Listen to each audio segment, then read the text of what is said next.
अरे ये तो वही पार्क है ना जब अपन बाबूजी को वृद्धाश्रम छोड़ने आए थे तब आए थे। हाँ ये वही पार्क है, लेकिन देखो ना यार ये कितना बदल गया। हाँ यार।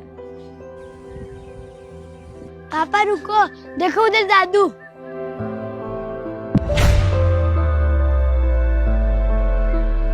अरे नहीं नहीं बेटा, तुम्हें कोई गलतफहमी हुई है, वो तुम्हारे दादू नहीं है, वो तो कोई और है। नहीं नहीं पापा, वो मेरे दादू ही है। आप लोग रुको, मैं उनके पास जाके आता हूँ।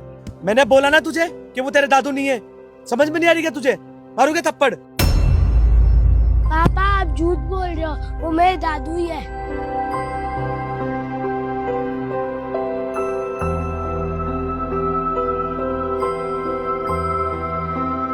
अरे बेटा विशाल, बहू उधर क्यों खड़े हो? इधर आओ ना। अब तुम अगर यहाँ खड़े रहोगे तो वो तो जिद करेगा ही ना। चलो यहाँ से। नहीं पापा, मुझे जाना है दादू के पास।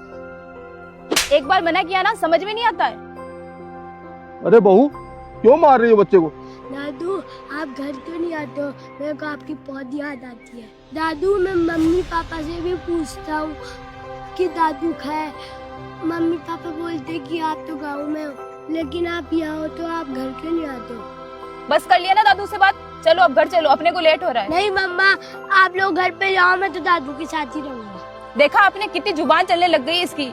मैनर्सलेस हो गया है बिल्कुल, बात बात पे जिद करने लग गया है, बदतमीज कहीं का।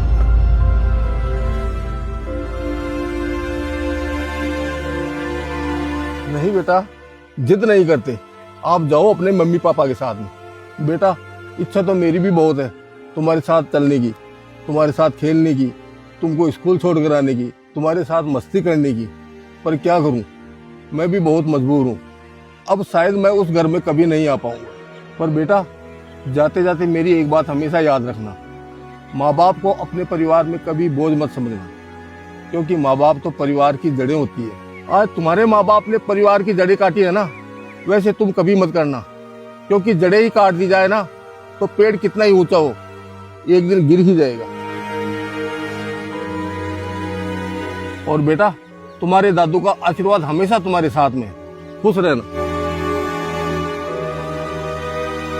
बेटा कल को जब तुम बुढ़े हो जाओ और तुम्हारा बेटा भी तुम्हारे साथ में ऐसा करे जैसा आज तुमने मेरे साथ में किया है, तब याद रखना वो तुमसे नहीं तुम्हारे कर्मों से सीख कर किया होगा।